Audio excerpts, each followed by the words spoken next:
Exam से करीब और प्रिपरेशन के लिए है टाइम कम, तो इस वीडियो के अंदर मैं आपके लिए लेकर आया हूँ क्लास 10 बायोलॉजी के एग्ज़ाम्स की प्रिपरेशन के लिए सॉल्व इम्पॉर्टेंट एमसीक्यूज़। तो शुरू करते हैं आज की इस वीडियो को।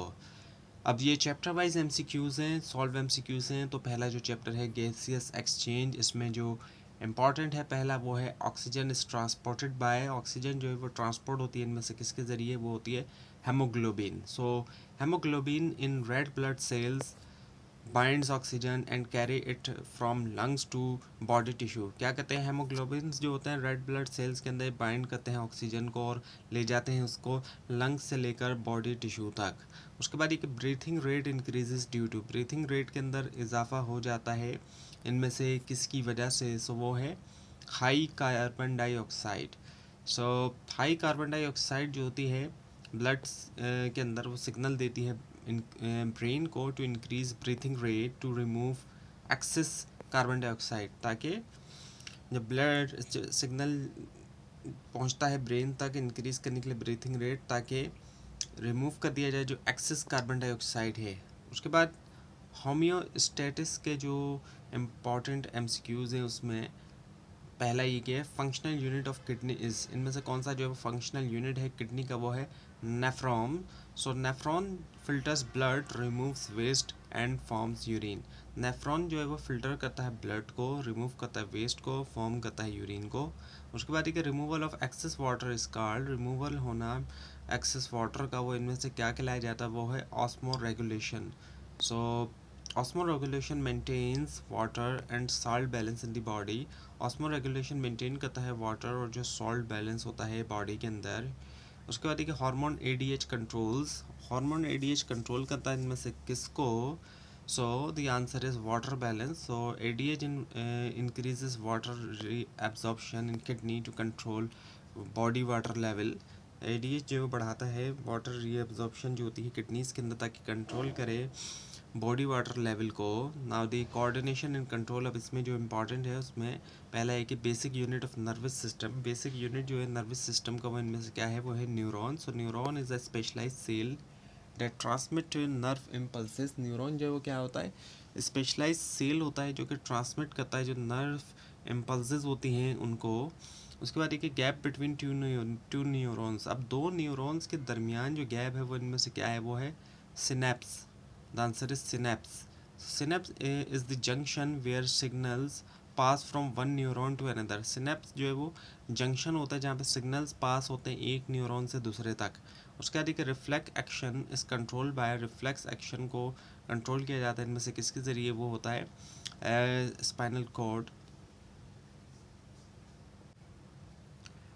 सो रिफ्लेक्स एक्शन जो है are quick responses control by spinal cord without brain involvement. Quick responses होता है जिनको कंट्रोल किया जाता है स्पाइनल कॉर्ड के ज़रिए कंट्रोल होते हैं और बगैर किसी ब्रेन इन्वॉल्वमेंट के। Now insulin is secreted by, इसको किस तरीके से किया जाता है, वो होता है पेनक्रियाज के ज़रिए। So pancreas produces insulin which regulates blood sugar level. Pancreas क्या करते हैं, प्रोड्यूस करते हैं इंसुलिन जो कि रेगुलेट करता है ब्लड शुगर लेवल को। Now the support and movement, इसकी अगर हम बात करें, so bones are connected by, bones जो है वो कनेक्ट होती है इनमें से किसके ज़रिए, so the answer is ligament, ligament के ज़रिए। Ligament connect bone to bone and provide joint stability. Ligament जो है वो कनेक्ट करता है बॉन्ड से बॉन्ड को, एक हड्डी और दूसरी हड्डी से जुड़ी हुई है, और प्रोवाइड करता है जॉइंट स्टेबिलिटी भी। उसके बाद ये कि joint allowing movement in all directions, joint जो कि अलाउ करते हैं मूवमेंट तमाम डायरेक्शन में, वो क्या है, ball and socket. So ball and socket joints allow movement in all direction, जो बॉल एंड सॉकेट जॉइंट्स होते हैं अलाउ करते हैं मूवमेंट तमाम डायरेक्शन में। उसके बाद ये कि मसल अटैच्ड बॉन्ड, मसल्स जो कि अटैच होते हैं बॉन्ड से, वो इनमें से क्या है, the answer is tendon. So tendon connects muscle to bones and help movement. Tendon connect करता है मसल्स जो है बोन्स के साथ और हेल्प करता है मूवमेंट के अंदर।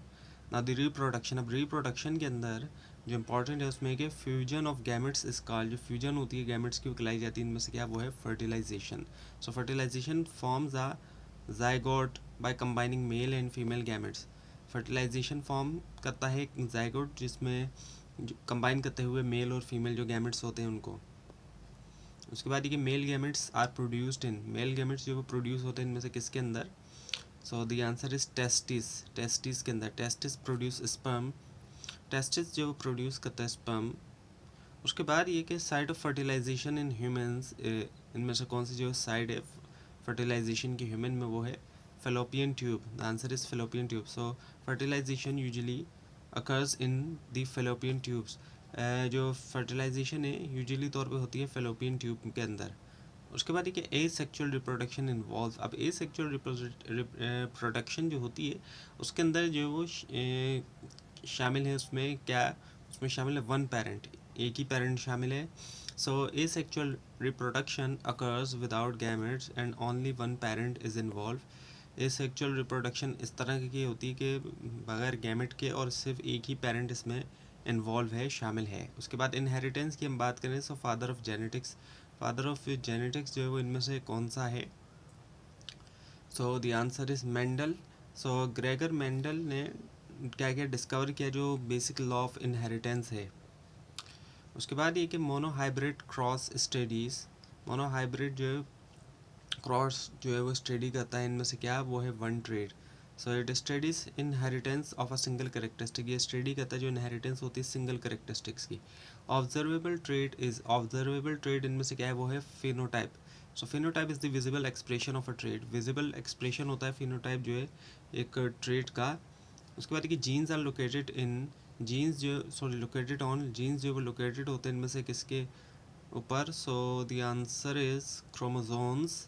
सो genes are segments of DNA presents on chromosome, genes जो होते हैं सेगमेंट हैं डीएनए के जो कि क्रोमोसोम्स के ऊपर प्रेजेंट होते हैं। Now the main in environment producers in ecosystems are, ecosystem के अंदर जो प्रोड्यूसर है वो कौन है? प्लांट्स होते हैं। Plants make their own food by photosynthesis, so they are producer. Plant को प्रोड्यूसर इसीलिए कहा जाता है क्योंकि अपनी फूड खुद बनाते हैं फोटोसिंथेसिस से, इसीलिए इनको प्रोड्यूसर्स कहा जाता है। उसके बाद देखिए sequence of energy transfer is, sequence जो होता है एनर्जी ट्रांसफ़र का इनमें से क्या है, वो है फूड चेन होता है। Food chain shows how energy flows from one organism to another, food chain ये बताता है किस तरीके से एनर्जी फ्लो कर रही है एक जानदार से दूसरे जानदार तक। उसके बाद ये कार्बन साइकिल इन्वॉल्व्स, जो कार्बन साइकिल है उनमें उसमें क्या शामिल है इनमें से, वो है carbon dioxide. So carbon dioxide circulates between atmosphere plants and animals in carbon cycle, carbon dioxide circulate होती है एटमॉस्फेयर प्लांट और एनिमल्स के दरमियान कार्बन साइकिल के अंदर। अब है biotechnology, so use of living organisms in industry, जो यूज़ है लिविंग ऑर्गेनिज्म का इंडस्ट्री के अंदर वो इनमें से क्या है, वो है biotechnology. So biotechnology uses organisms to produce useful product, biotechnology के अंदर जानदार का इस्तेमाल करते हुए यूजफुल प्रोडक्ट बनाई जाती हैं जैसे कि मेडिसिन वगैरह। तो ये एक ऐसी फील्ड है जिसमें एक तरफ बायोलॉजी भी है तो दूसरी तरफ इसमें टेक्नोलॉजी वगैरह का भी इस्तेमाल किया जाता है। उसके बाद ये कि making DNA copies is called, DNA copies बनाना कहलाया जाता है इनमें से क्या, क्लोनिंग कहलाई जाती है। और ये वर्ड आपने कई बार सुना भी होगा। तो क्लोनिंग जहाँ हो रही है वहाँ असल में क्या किया जा रहा है, डीएनए कॉपीज़ बनाई जा रही होती हैं। So cloning produces identical copies of DNA और ऑर्गेनिज्म, क्लोनिंग के ज़रिए आइडेंटिकल कॉपीज़ बनाई जाती हैं बिल्कुल एक जैसी दिखने वाली, डीएनए की भी या फिर किसी जानदार की भी।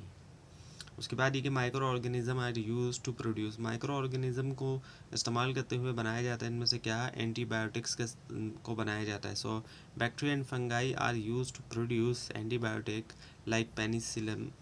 सो बैक्टीरिया और फंगाई का इस्तेमाल करते हुए प्रोड्यूस किया जाता है एंटीबायोटिक्स जैसे कि पेनिसिलिन होती है। उसके बाद देखिए फार्माकोलॉजी, इसमें अगर हम इंपॉर्टेंट देखें तो ड्रग डेट किल बैक्टीरिया, ऐसी ड्रग जो बैक्टीरिया को किल करे मार दे उसको हम क्या कहते हैं, वो एंटीबायोटिक कहते हैं। तो अब जब एंटीबायोटिक लोग लेते हैं तो इसका किस तरीके से काम करती है कि बैक्टीरिया को मार रही होती है वो दवाई जो है असल में। तो एंटीबायोटिक डिस्ट्रॉय और stop the growth of bacteria, antibiotic क्या करता है, या तो तबाह कर देता है या रोक देता है जो ग्रोथ होती है बैक्टीरिया की। उसके बाद ये कि वैक्सीन प्रोवाइड्स, वैक्सीन प्रोवाइड करती है इनमें से क्या प्रोवाइड करती है, इम्यूनिटी प्रोवाइड करती है। So vaccines stimulate the immune system to protect against disease, stimulate करती है इम्यून सिस्टम को, इम्यूनिटी प्रोवाइड करती है ताकि जो बीमारियां उनका मुकाबला किया जा सके।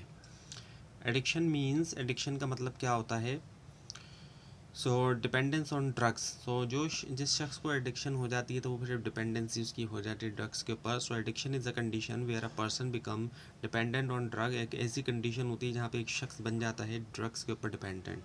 तो ये थी आज की वीडियो। आपको इस बारे में कोई क्वेश्चन है, खासतौर पर इसमें कोई मिस्टेक दिखाई तो ज़रूर हाईलाइट कीजिए। और इस पूरी सीरीज़ को देखने के लिए और एग्जाम्स की प्रिपरेशन के लिए इस चैनल को सब्सक्राइब कीजिए, बेल आइकन के ऊपर क्लिक कीजिए। Thanks for watching this video and best of luck.